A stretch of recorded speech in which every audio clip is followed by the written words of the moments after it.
Hello and welcome back. I'm your host, Gravitalk, and welcome again to my review show, Gravitalk. And on today's episode, my good friend, uh, Frederick Dukes will sit down with me and we will review the latest movie to come out in the theater.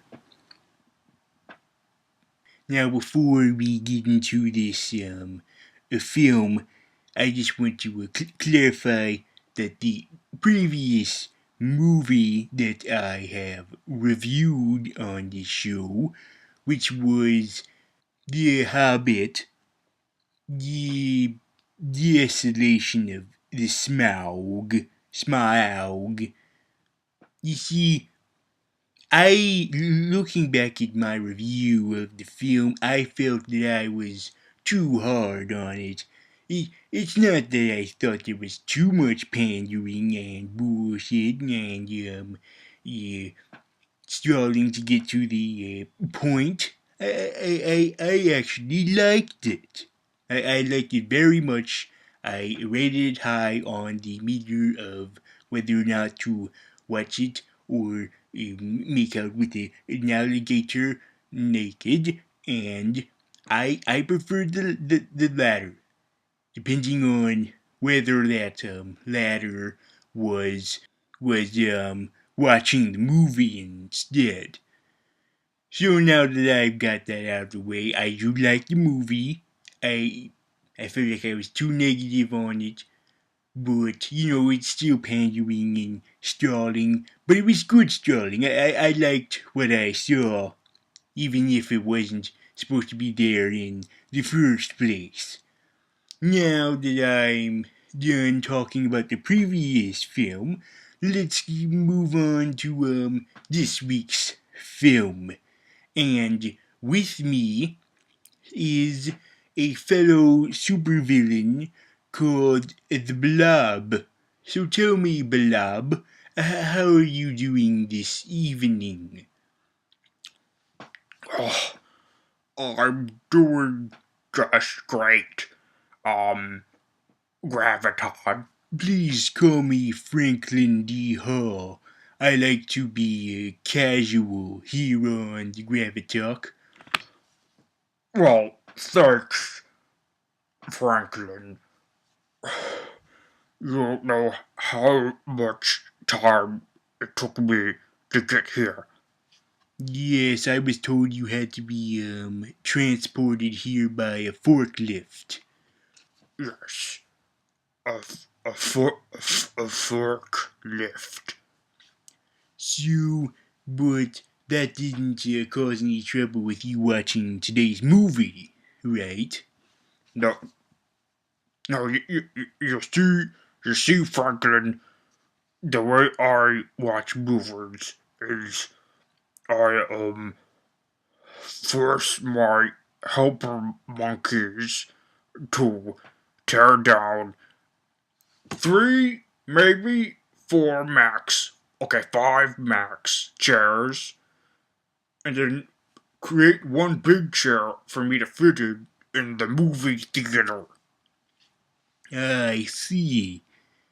But wouldn't it be easier just to mail your congressman and ask them to create bigger seats in the movie theater? No, no, Franklin, no, no, because obese men, it is our duty to make it life more complicated to people who are not obese. I see. Alright then. So, do you want to talk about this week's movie? That depends. Are we gonna talk about the same movie? Yes, if that movie is The Wolf of Wall Street, directed by Martin Scorsese, is starring Leonardo DiCaprio and Joanna Hill. Yes, that is the same movie I saw. Good, good, so we'll be on the same page. Yes, we will be on the same page. Okay then, what were your initial thoughts of the film? Um, uh, too damn long. Yes, this film was 2 and 3/4 of an hour long. Well, why don't you just say it was almost 3 hours? Because I like to be more specific.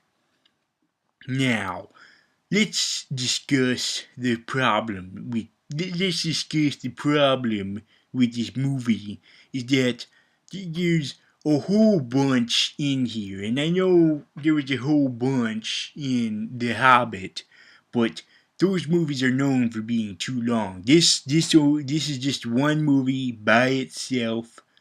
Doesn't have to be doesn't have to be that long. Well, isn't it based on a true story? Yes, it is. Yes, it is. That right you are, Blob. It is based on a true story, so I guess they had to put in all that stuff. But then again, the, every movie, including this one, from what it said at the end, uh, not not everything that happened was real. So you'd think that because of that, they would cut stuff out from the real life. But it seems like they literally put every real life thing in this movie because it's 164 minutes long. Uh, yeah, there were several times where I thought the movie was going to end, and it didn't. It just kept going and going and going, just like the Energizer rabbit. I want to eat that rabbit. Yeah. So, back to the movie. Back to the movie. When I was in the movie theater, a lot of people were complaining. Did you get that too, Blob? Were people complaining at your movie theater too? Yes, they thought there was an outrage that such a big fat man would need to be in a theater this small and block the sight of the movie from the other people. You, well, I'm not talking about complaining about you being there. I'm talking about complaining about what's in the movie. Oh, I wasn't paying attention to that. I was paying attention to all the French toast. But there was no French toast in the movie. That's one of my problems with the movie. I love French toast. French toast. Hmm. Well, from what I understood, a lot of people were complaining about how vulgar the movie is. That there's a lot of cursing in the movie. You know, a lot of cursing, like that shit, fuck, titties, cock, bitch, balls, that kind of cursing. Oh, come on. We, you and me hear all that cursing all the time. I hear each of those words at least 12 times in my church. Yeah, mine too. It also, that's not the only thing. There's also, a lot of other vulgar stuff happening. Just really intense sexual stuff. Lots of nudity, lots of sexting happening, a lot of sex. It's kind of like sexting without the text part. You know, actual, boobies and buttocks and peni. A lot of stuff being exposed. And I think that people are being too hard on it. It's like they're like, oh, there's all this nasty stuff, all this cursing and nudity and stuff that doesn't be there. Well, let's clarify one thing first before we talk about anything else. This is a movie about stockbrokers. Yeah, stockbrokers. Yeah, stockbrokers, sorry. Stockbrokers, rich people, scheming, conniving. Is it really a surprise that all of this nasty stuff would be in the movie? I mean, I think it would be impossible to make a movie about stockbrokers and not include a whole bunch of horrible, meaningless violence and cursing and sexualizing. It pretty much comes with the territory. Yeah. Yeah, when you make a movie about shitty people, you're gonna get shit in the movie. The words to live by, my blobby friend. Words to live by. Now, let's do what? Now let's get to the part of the show where we break down the movie. We have it right down. Okay. French toast. No, I don't mean have a breakdown. I mean break down the movie. Oh, Now, let's start from the beginning.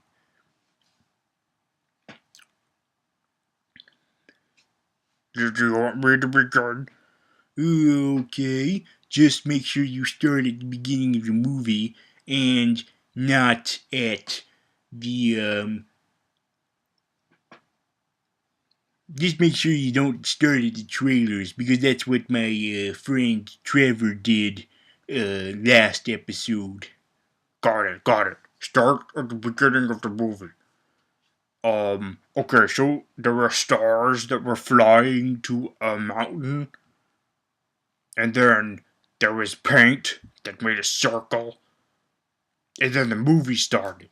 Yes, the things that happened before the movie started were the logos of the movie. The logos of the movie maker people. The movie maker people. Oh, that's what that was. Okay. And then we got another logo for a movie maker thing with this lion. Is that like MGM Studios or something? No, that was not MGM Studios. Actually, that was the company that they made in the movie. You know, is the investing company. Oh yeah. Yes, the movie started with a commercial for the company that the characters would later make in the movie. What does the company do?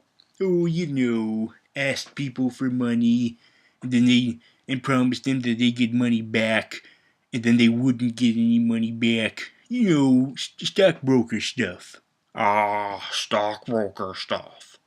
And you can tell that it's a commercial because it's not realistic. Because during the whole thing, there's these business offices and this lion is walking through it.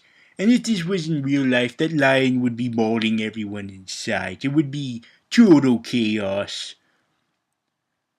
You mean like when they cut right to midgets being thrown into a target? Yeah, that part was not a part of the commercial because that would be showing the company in negative light, and they wouldn't want that. Oh, so what was that midget thing about? That was foreshadowing something later in the movie. Is it important? Not at all. Okay, moving on to we now let's move on to the beginning of the movie. I thought that was the beginning of the movie. This movie has several beginnings. Let's go on to the next beginning, the last beginning. So we hear some voiceover done by Leonardo DiCaprio. Uh, my favorite Ninja Turtle. Well, this isn't a Ninja Turtle. This is a man who's known for walking in a happy fashion. And he's also known for getting his ass frozen because some bitch decided to get old instead of him. If that's the way you prefer to view Titanic, then fine by me. But back to the movie, he gives us a voiceover that he's this honest man, has a wife, and he's trying to get started in the in the business which is stockbroking. And he starts out and it's all whimsical and he likes what he sees. And then he meets Matthew McConaughey. Matthew McConaughey. Uh, the stripper guy, right? Yes, Channing Tatum's stripper mentor, who becomes Leo's mentor, but not in stripping, a mentor in stockbroking. So they have lunch and they get into a conversation about how you, you know Matthew McConaughey informs him about he shows him the ropes, that if you're going to be a stockbroker, you're going to have to be a lying, cheating, scumbag, douchebag who does a lot of drugs. As we saw in the voiceover. Yeah, before we saw this, the voiceover that Leonardo D. Not a Ninja Turtle was talking about, it involved doing a lot of drugs and being a rich douchebag and doing a lot of Macaulay Culkin-esque things like crashing down helicopters and doing coke off of a woman's behind who is not his wife. Yeah, that bitch wasn't his wife. No, that was a prostitute. So, so after Matthew McConaughey has given Leonardo the words of wisdom, Matthew mysteriously disappears like any mysterious master does, and he's never seen again in the movie. Nope. Well, not before he gives that chant. Oh yeah, that chance, like some kind of, like he beats his chest with his fist while doing some kind of weird humming chant thing, like a Native American gorilla or something, like.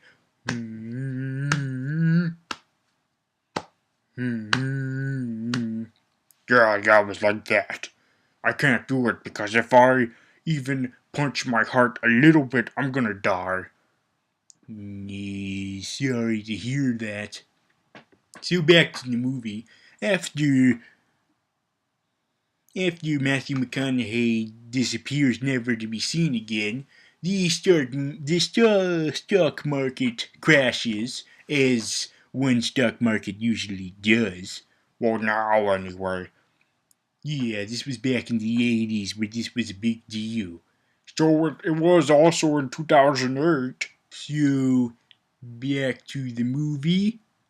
Yes, back to the movie. Leonardo is now out of business, so his wife, which is the How I Met Your Mother, Yes, the How I Met Your Mother. the How I Met Your Mother, suggests that he goes back into stockbreaking, but this time at a small, teeny tiny place in Wyoming. So he goes there, making the trek to what I assume was New York to Wyoming, and he meets a bunch of small this small time place, and he decides to show them what he's learned from Matthew McConaughey. To be really persuasive, don't take no for an answer. Make the bait believe that what they're doing benefits them, even though really it's just benefiting Leonardo DiCaprio, and it works. And all of these small-time stockbreaker guys are like inspired, and they're like, "Oh my gosh, Leonardo DiCaprio is onto something." So Leo decides to take all these guys and make his own business. Yeah, his own business with the help of some other guys that he talks to at a diner.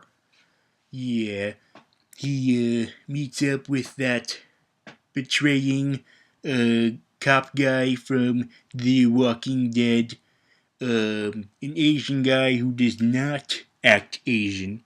Now, he acts an American. That sounds so racist you won't even believe. Some guy with the bad toupee. Let's call him the Toupee Man. So Toupee Man and the Asian guy and the Walking Dead scumbag guy, they agree with what Leonardo DiCaprio says about starting this business. So they get together and they start this business along with Jonah Hill, who is really Jewed up this time. He's acting really extra Jewy. You know, big glasses. You really honoring his stereotype. Or insulting it. Well, the point is he's embodying it. And so Dewey Jewerton, Jonah Hill. I should probably stop before the Ku Klux Klan agrees with me. No, they don't agree with you if you talking about black people. Right. I'm at Nazis. No Nazis, get away from me. I'm not sympathizing with you. I'm just saying that this performance was extra Jewy. So they get together and they make the Lion Company we were talking about earlier. Yeah, the Lion Company. MGM Studios. No, not MGM Studios. We're talking about the stock breaking company that Leonardo started. So the stock breaking company starts, it's doing great. They're all basking in the glory. They all do the drugs, just like as Matthew McConaughey said. They're having a great time.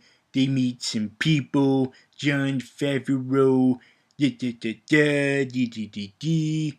You know, rich people stuff. Yeah, like drinking and drugs and hookering.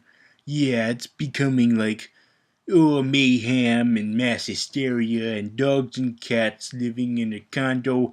It's like the company gets so big that they have their own big old building where they get all crazy and there's like all these there's like a marching band of these guys wearing no pants or shirts and the midget tossing as we discussed earlier. Yeah, the midget toasting. And for some reason a woman gets her hair shaved off and we have no idea why. Not a clue. So they're having a good time, and then Leonardo, gives in to his inhibitions, although he already did that by doing all the drugs. But what I mean that is, he cheats on his wife with this hot blonde. I can't believe he cheated on How I Met Your Mother. Yeah, he cheated on the How I Met Your Mother with this hot blonde, and the How I Met Your Mother finds out, and she's pissed. Naturally, I'd be pissed too if I was the How I Met Your Mother, and this guy, Leonardo DiCaprio, cheated on me. And what's worse is that he's not Ted Mosby. Yeah, what's the point of that? It's almost 9 years, and then you don't go with her? My gosh. Was it really Robin? So anyway, the How I Met Your Mother divorces, and so now Leonardo DiCaprio marries this hot blonde, As one does. and she's so hot that Jonah Hill can't help himself. Yeah, we see his penis. Yeah, that was unsettling. Like, I know Jaden Hill's fat, but apparently we can still see his penis. Yeah, he should be ashamed. He shouldn't call himself a fat man. A real fat man is one where if they have their pants off, you can't see their penis. It's completely obscured by all the fat. That's a real fat man. Okay. If you're still watching us and haven't turned off because you're disgusted, then congratulations, this movie might be for you. Because remember, this this review we're doing might be vulgar, but that's because we're reviewing a vulgar movie. Yeah, if you can't handle it, get out of the kitchen, 'cause we're making tacos. Mmm, I love tacos. Uh, so back to the movie. He marries the hot blonde, and they have a baby together. And then more rich people hijinks ensue. Rich people hijinks, aka first world problems. So now that Leonardo DiCaprio has made this new family, he puts them in this big condo in this skyscraper where they get this feminine butler. But then the butler turns out to be this sexual orgy man. Yeah, he had an all man orgy there. And then we find out that they're missing some money, so they beat the orgy man to a pulp. And then it turns out that Leonardo DiCaprio didn't even care about the money, whether or not they want the money. So it really shows you how much of a scumbag these people are. Yeah, I think that's why people didn't like the movie, because they thought it was way too negative and mean spirited. Yeah, so it begs the question: Do we supervillains? Do we like this movie because that's how we are? Now, I might be a supervillain who's taking the lives of a lot of people. Yeah, me too. Yeah, we've killed people because we're supervillains, but at least we haven't swindled people out of their money and cheated on our wives and all these douchebaggy things. Yeah, but some other villains have. Yeah, like Carnage and well, not I might name one. You know who you are, Electro. So back to the movie. Uh, they, we find out that the company is going into some financial problems. So they go to the Swiss. Oh, I love the Swiss. They make the best chocolate and cheese and chocolate together. Yes, so the cheese and chocolate Swiss guys are like, okay, we'll do a transaction with you with these money problems. So they smuggle a whole bunch of money into the States, and Leonardo DiCaprio uses his aunt-in-law to help, and they smit with each other, and it's really, really weird and incestual, but they don't do it. They don't do it. Don't worry. At first you think they do because it's followed by a sex scene, but it's actually with him with the blonde. So don't worry. Don't worry. So they smuggled the money, and it's a really successful deal, and but Jonah Hill gets into a little scuffle with the Walking Dead guy. The bad Walking Dead guy. Yeah, the bad Walking Dead guy. And, but Jonah Hill doesn't care if he got that guy arrested, cause he's got some, fine quality lemon drugs. Lemon drugs. I didn't know drugs could be lemons. I didn't know lemons could be drugs. Well, apparently you can combine the two to make this really, really, we'll get into the, what the lemons drugs are in a moment, because first we have to talk about Leonardo DiCaprio and Jonah Hill consuming the drugs. Okay, now let's move on to their effects. So they keep waiting for the drugs to kick in, and they keep waiting and waiting and waiting. And then right when it's about to kick in, they didn't. Leonardo DiCaprio is notified by his father, Rob Reiner. Rob Ryder, that talking baseball. Yeah, he's notified by the Talking Baseball that the FBI is on their tail. Oh no, the FBI. Yeah, they got into some problems because uh, earlier in the movie, the FBI just wanted to ask Leo some questions, stuff like that. But then Leo had to be all like, "Oh, you want me to you, you want me to talk you into some of my stock breaking things?" And the FBI didn't have any of that. So now the FBI is on their ass. And because of this, Leo has to be on the down low. And that's really bad because this is right when the drugs kick in. Well, yeah, those drugs are something else. Yeah, those drugs, they have this very particular effect on Leo and Jonah Hill. It, it, it it basically causes them to have the mentality of retarded babies.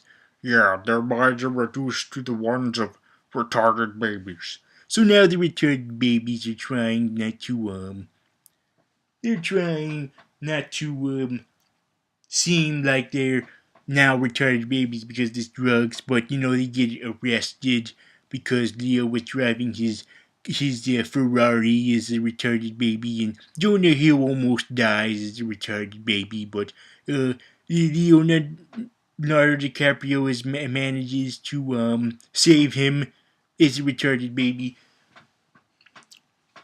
But miraculously, this does not cause them to be arrested. No, that happens later in the movie. Don't spoil it. Now, moving on, they celebrate no longer being high by going to one of those European countries. And there they find out that they need to make their ass back to the Swiss for some transactions or something like that. So they hightail it back, and they have to go through this. And there's this jump cut from when they're at Europe in this fancy ass yacht to I think it's pronounced Yachet. yeah, Yatchet. So anyway, yeah, they're in this fancy ass Yatchet, and then all of a sudden, the Yatchet has to deal with the eternal wrath of God. This huge, awful, big, huge thunderstorm. I mean, you would have thought that God was having a fight with Poseidon, who was having a fight with Neptune. Yeah, it's a huge big god three-way in the ocean. Yeah, just waves everywhere and lightning and the eternal wrath of God, and there's this huge big wave about to destroy them, and they get rescued by this helicopter. And they're fine, but we just blew the CGI budget. So this causes Leonardo to turn a new leaf. Does that mean he's going to be good now and use his persuasive skills for good? If by that you mean teaching other people to be stuck breaking scumbags, Oh, yeah, we cut from him being rescued from the big ass storm to him continuing to be a scumbag by teaching others to be a scumbag through an infomercial. uh, this is around the time the movie ends, right? Nope, there's still lots more to talk about, like how in the middle of filming his infomercial he gets arrested. Is that how the info is that part cut out of the infomercial or? Well, from the looks of it, it stayed in.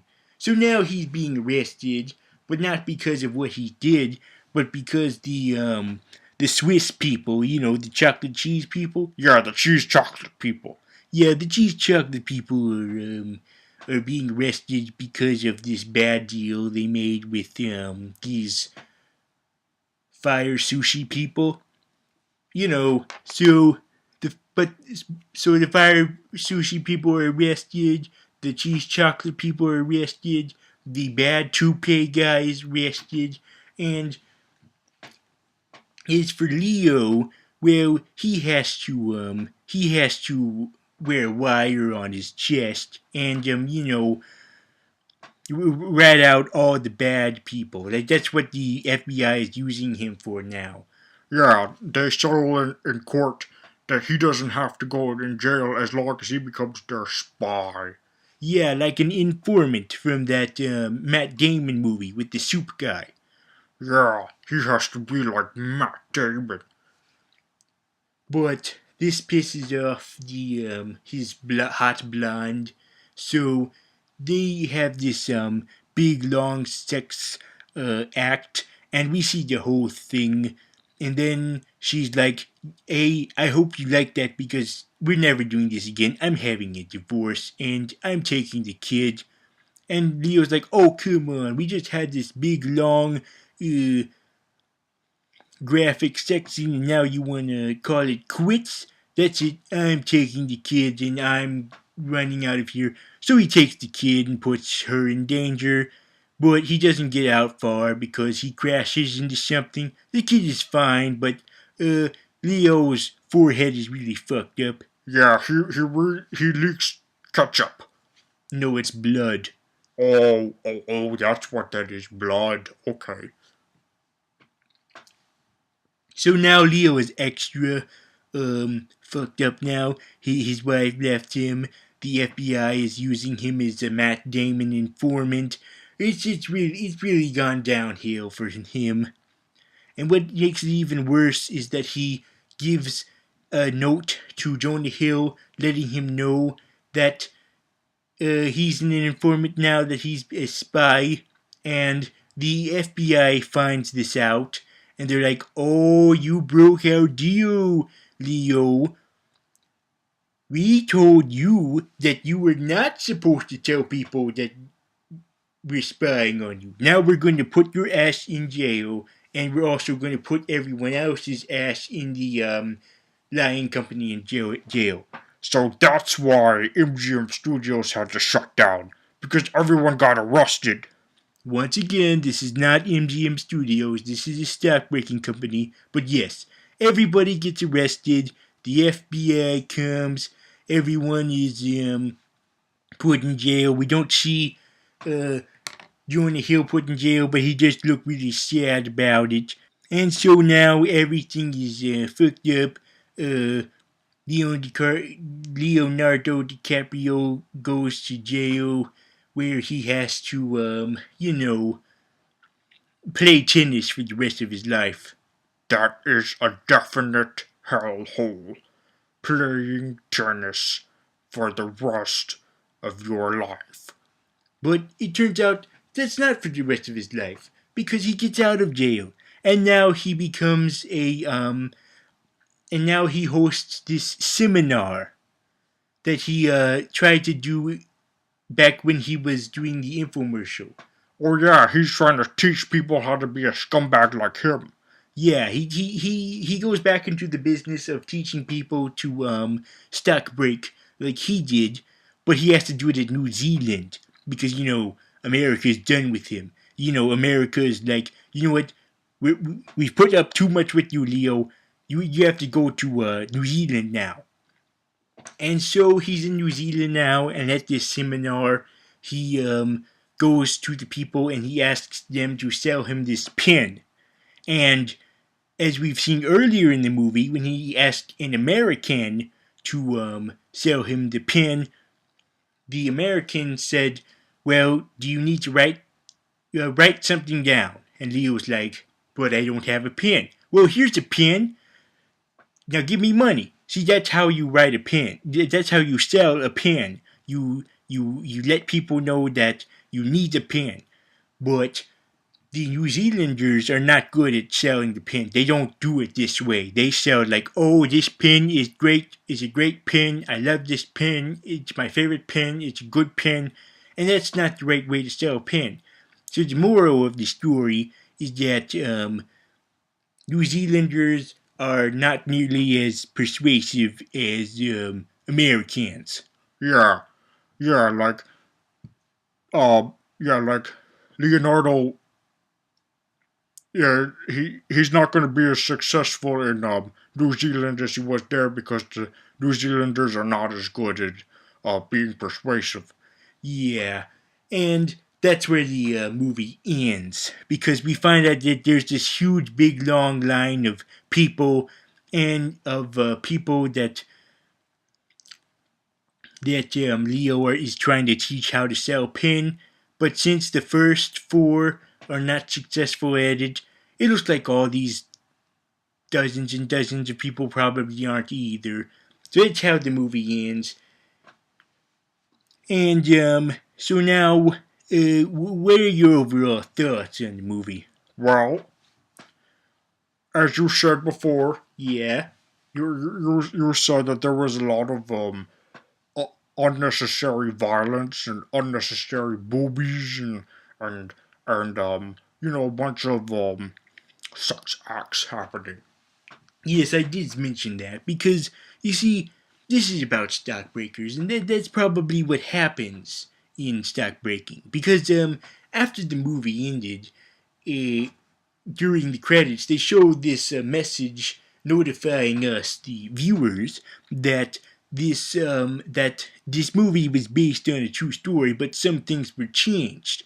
So one can imagine that all of this, all of these sexual acts that happened were real, and some other things were changed, or maybe this was changed and there was actually a lot less sexual and violentual and nuditual and vulgaral things that happened in real life. But then again, who knows, right? Who knows if fact was stranger than fiction, or in this case, hornier than fiction? I think it was not as horny. Yeah, but wait. Let's just remember this was by Martin Scorsese. He's a very high profile director. He's known for being fancy and known for being a really good filmmaker. So surely this stuff was done for a good reason to have all this stuff because this wasn't like put in there just for the sake of violence and profanity and whatnot. Just for the sake of it, it was put there to give us a message, and that message is this guy's a scumbag, and what he got at the end, he deserved. But wait a minute. We're kind of scumbags because we're supervillains. Yeah, but we do what we do for the greater good. I don't do it for being good for the greater good. I do it for the sake of being a villain. Yes, you're right. Us villains do the stuff for the sake of being evil. We do what we do because it benefits us. Just like how what uh, Leonardo DiCaprio did was for benefiting him. And that's why what he got at the end of the movie is what he deserved. But does that mean that we deserve whatever gets coming to us? No, because we're supervillains. Oh yeah, we're supervillains. And Leonardo DiCaprio is just some, powerless stockbroker. Yes. So, my overall opinion on the movie is that it does a good job at showing us how bad this guy is. And all of the stuff is necessary because, that's the message is this is really bad, fucked up man. So here's all the fucked up things he is, but don't worry, he gets his comeuppance at the end. And that's all that matters, is getting your comeuppance if you're a douchebag. Yeah, getting your comeuppance. Unless you're us, supervillains. Yeah, us supervillains don't deserve comeuppance because we're supervillains, and if you decide otherwise, we'll use our superpowers to fuck you up. Yeah, we got superpowers. He's got gravity defining ones, and I'm obese. I can sit on you. Yeah, Blob can sit on you. So let's score. Let's rate this movie. Is this movie better than jumping headfirst into a septic tank? I would say that this movie is about the same as jumping into a septic tank. Oh, why so? Because you get the same amount of shit out of it. You know, like all this crap that you weren't expecting. You were expecting something fancy, but instead you got all this profanity and sexual things. And that's not what I expected. Yeah, I did notice a lot of old people went in my theater, and this movie's not for old people. I know that most Oscar bait movies are for old people, but just because it's directed by Martin Scorsese doesn't, and it has Leonardo DiCaprio in it, doesn't mean that it's for old people. Because it still can have all this nasty stuff in it, but yet still be highbrow somehow. So how do you rate it? I rate it by saying that this movie is better than jumping headfirst into a septic tank. I enjoyed it for what it was. And what it was a message about how a scumbag is a scumbag. And you gotta show that he was a scumbag. Every little disgusting detail. And they did a good job at it. They did a great job. And I thought it was good. All right then. So, are we done? Yep, Blub, we are done. Oh, thank God. Oh, I'm having a sore on my butt. All right, Betty, get the forklift.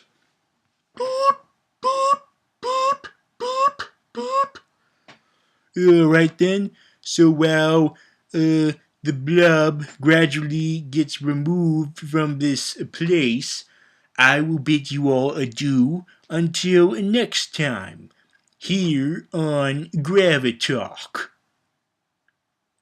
Beep, beep, beep, beep, beep, beep. Come on, put your back into it. Lift me, buddy. Oh no, I broke the forklift. Oh dear. Oh boy. Oh man. All the damage. Oh, Magneto's gonna kill me. This is the 17th forklift this month.